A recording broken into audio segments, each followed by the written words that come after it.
matin et le journal avec vous, Patrick Cohen. À la une ce matin, une première médicale mondiale en France à Bobigny, la greffe d'un organe respiratoire, une trachée artificielle créée à partir de morceaux d'aorte.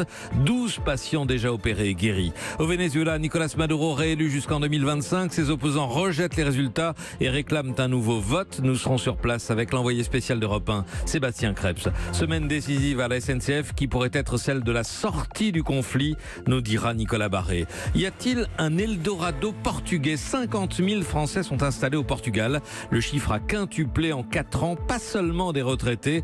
Nous verrons pourquoi, ce sera l'enquête du 8h avec Sandrine Prioul. Dans ce journal, les emplois non pourvus de l'aide à domicile, l'enquête sur la plainte pour viol contre Luc Besson et le début des qualifications Roland-Garros dès aujourd'hui. 8h15, que va faire Emmanuel Macron du rapport Borloo pour la banlieue? Avec nous Aurélien Taché, député marcheur du Val d'Oise, en direct sur Europe 1.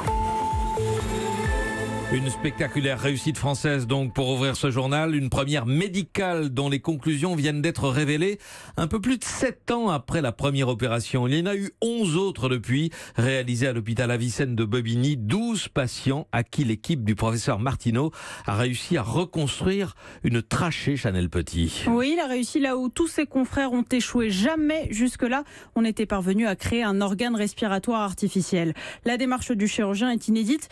Prélever sur un donneur décédé une partie d'aorte, la greffer à la place de la trachée du patient et puis laisser le corps humain travailler tout seul. Et là, c'est extraordinaire, le tissu de l'aorte se régénère et se transforme en tissu de trachée. Une avancée scientifique considérable pour le professeur Martineau. Nous montrons chez l'homme qu'il y a une régénération de cartilage, de la fonction qu'a l'organe. Eh bien, c'est le début de quelque chose d'autre. Et nous sommes déjà sur un nouveau protocole que nous avons soumis le mois dernier. Il aura fallu 20 ans aux chirurgiens français pour réussir cette prouesse. Pendant 10 ans d'abord, il s'entraîne avec son équipe sur des animaux, puis il traite des poumons, ça marche. Et enfin, plus difficile, des trachées, pari réussi. Aujourd'hui, les résultats sont très encourageants. La mortalité à 90 jours est seulement de 5%. Il n'y a eu aucune complication grave. Les 12 patients sont en très bonne santé. L'un d'eux, qui pouvait à peine marcher il y a 10 ans, raconte aujourd'hui courir toutes les semaines entre 45 et 50 minutes. Chanel Petit, une enquête difficile et une affaire sensible pour la PJ de Paris après la plainte pour viol déposée contre le cinéaste et producteur Luc Besson, accusé par une comédienne de 27 ans. Europe 1 vous révélait l'histoire samedi soir. On fait le point avec vous ce matin, Pierre de Cossette. Comme toujours dans ce contexte, les policiers marchent sur des œufs. Le contexte justement, une plaignante qui dit très bien connaître l'homme qu'elle met en cause. La comédienne affirme entretenir une relation épisodique avec Luc Besson depuis 2 ans maintenant. Quand elle le rejoint jeudi dernier sur les coups de minuit dans sa chambre à l'hôtel Bristol à Paris, elle n'est donc pas en terre inconnue. Sauf qu'une douzaine d'heures plus tard, elle décide de porter plainte. Ce qu'elle raconte, une tasse de thé, puis une impression de fatigue et de ne pas oser dire non. Un rapport non consenti donc, dont elle dit ne pas se souvenir intégralement. Lors d'une longue audition par la police judiciaire parisienne, la mannequin et actrice aurait évoqué une relation contrainte par les relations professionnelles qu'elle entretenait avec Luc Besson.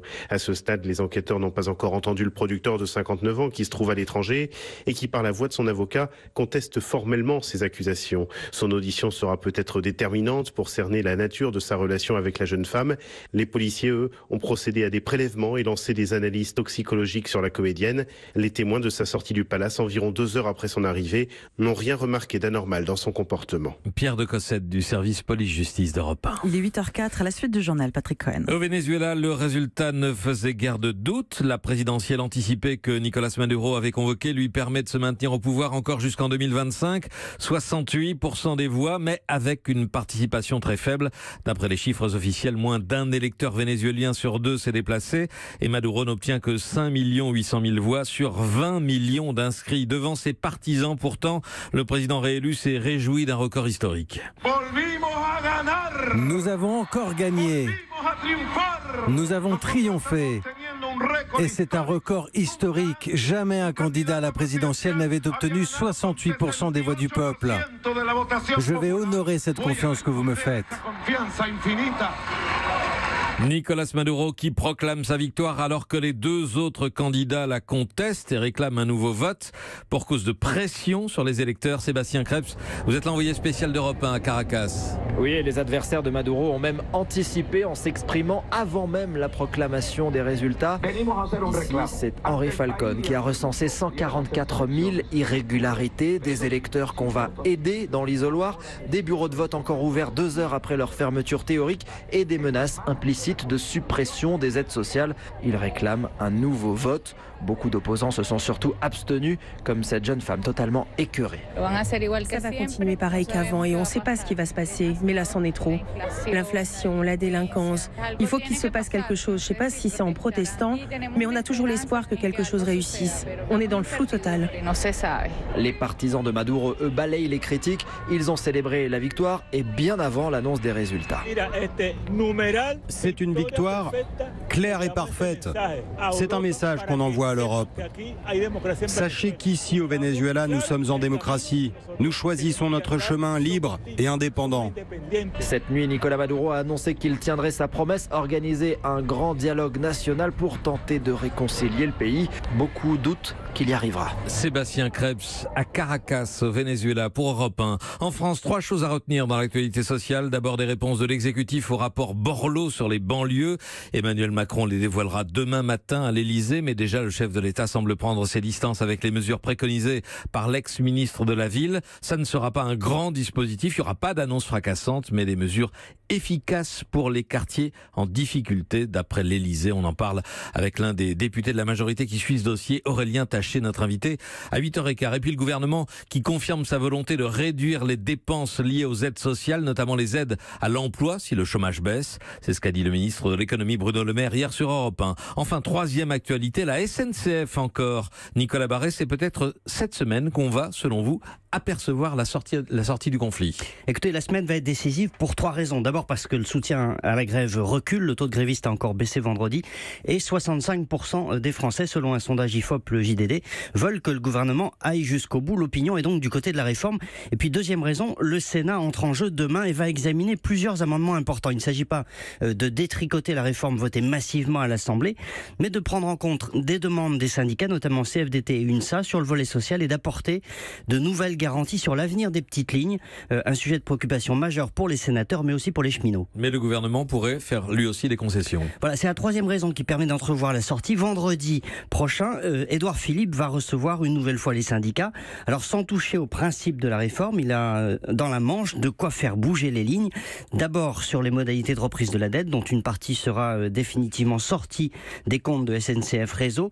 On attend aussi le Premier ministre sur le niveau des péages qui détermine la rentabilité des trains qui circulent sur le réseau et sur la hausse des investissements de modernisation du rail. Bref, sur des points qui montreront aux cheminots que l'État croit au redressement et au développement de la SNCF, qu'il y voit un enjeu stratégique pour le pays.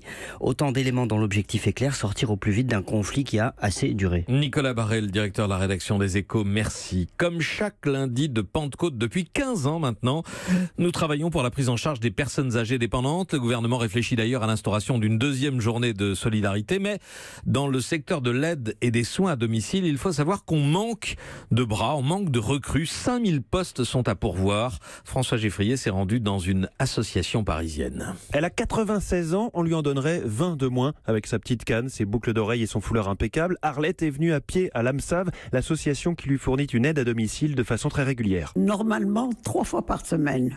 J'aimerais bien avoir une personne tout le temps. Me faire mes courses, voilà. Des choses que je ne peux pas faire. Quelqu'un tout le temps, ça ne serait pas évident à trouver, sachant déjà qu'ils sont 3 à se relayer chez Arlette. Ça tourne. J'aime bien que ce soit toujours la même personne, parce qu'on finit par connaître le caractère et on est mieux, quoi. Parfois ça change ? Oui, elle est partie à la retraite, on vous envoie quelqu'un d'autre. Ou elle ne peut plus venir, elle est dans un autre quartier. Sauf que recruter des aides à domicile, c'est un souci permanent, explique Émilie Sudano, l'une des responsables de l'association. Il y a des candidatures, mais pas toujours très qualifiées. Ce qui est difficile, c'est de trouver les profils qui sont adaptés aux besoins de nos bénéficiaires.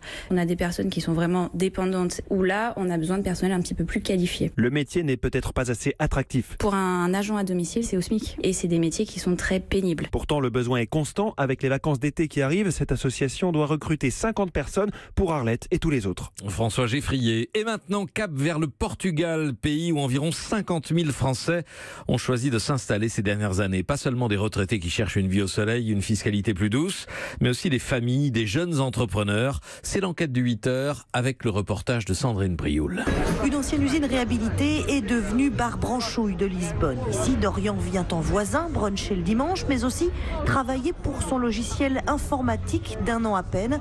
Et s'il peut déjà prétendre lever des fonds, c'est parce que l'entrepreneur de 27 ans est venu jusqu'ici. On ne connaissait pas Lisbonne. On est venu ici un peu par hasard. On s'est dit, il y a vraiment des choses intéressantes à faire. Il y a le mix entre le côté professionnel, parce que ça nous a permis de réduire nos charges fixes, du coup d'embaucher plus de personnes quand on a commencé, et donc d'arriver à une croissance beaucoup plus rapide. Mais à côté de ça, le week-end, on est à 10 minutes du surf, et ça c'est très agréable. 80 heures de travail hebdomadaire, pas de quoi parler d'Eldorado, tempèrent tous ces immigrés français, parmi lesquels Sylvie, celle qui vient de troquer sa société de déco en banlieue parisienne contre une vie à la portugaise, gagne désormais un peu plus de 1 000 € par mois. Mais à la fête de l'école de ses filles, teint allé et grand sourire affiché. On était heureux où on était. On s'est juste dit qu'on avait envie de quelque chose de différent pour nous et pour nos enfants. On a tout plaqué, on vit avec beaucoup moins d'argent parce que par rapport à ma vie de salarié en France, j'ai divisé par 4 à peu près mon salaire. Mais c'est pour montrer à quel point c'est un vrai choix de vie en fait. C'est vivre mieux avec moins. Moins de stress, une vie plus douce, voilà qui fait affluer par milliers des familles en quête de dimanche passés sur la plage, à tel point qu'au lycée français, Serge Ford ne sait plus où caser les élèves. Non, c'est pas notre bahut qui est à la mort, c'est le Portugal.